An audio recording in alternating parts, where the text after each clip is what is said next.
உயர் வகுப்பினருக்கு 10% இடஒதுக்கீட்டை தமிழ்நாட்டில் அமல்படுத்த வேண்டும் என டிஎஸ்ஜேபி தலைவர் ராஜசேகரன் தம்பி வலியுறுத்தியுள்ளார்.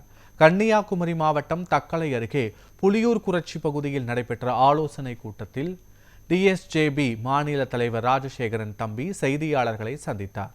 அப்போது தங்கள் சமூகத்தினரின் வாக்குகள் சுமார் 2.5 லட்சம் இருப்பதாகவும் அரசு தங்கள் கோரிக்கைகளை நிறைவேற்றினால் ஆதரவு வழங்கப்படும் என்றும் தெரிவித்தார். மத்திய அரசு வழங்கியுள்ள 10% இடஒதுக்கீட்டை தமிழ்நாட்டில் அமல்படுத்த வேண்டும் என்றும் அவர் வலியுறுத்தினார்.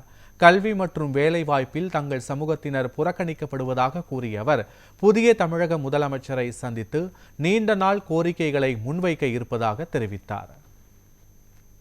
கன்னியாகுமரி மாவட்டத்தில் தமிழ்நாட்டிலே நீதி கிடைக்காத சமுதாயங்கள் சேர்ந்து நடத்தக்கூடிய ஒரு சங்கடனை எங்களை மற்ற சமுதாயத்திலிருந்து எந்த கவர்மெண்ட்லேருந்து எந்த ஆணுகூல்யமும் கிடைக்காத ஒரு சமுதாயம், அந்த சமுதாயங்கள் சங்கடித்து நடத்தக்கூடிய ஒரு ராஷ்ட்ரிய பார்ட்டி தான் டிஎஸ்ஜேபி.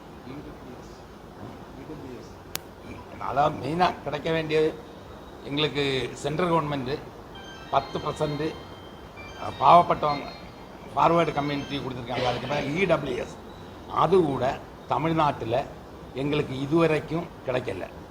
இந்தியாவில் மொத்தத்தில் 2 ஸ்டேட்டில் தான் கொடுக்காம உண்டு. ஒன்று தமிழ்நாடு, ஒன்று வேறு ஜார்க்கண்டு. அதாவது நாங்கள் எங்கள் இதில் பாவப்பட்டவங்க ரொம்ப கஷ்டப்படுறாங்க.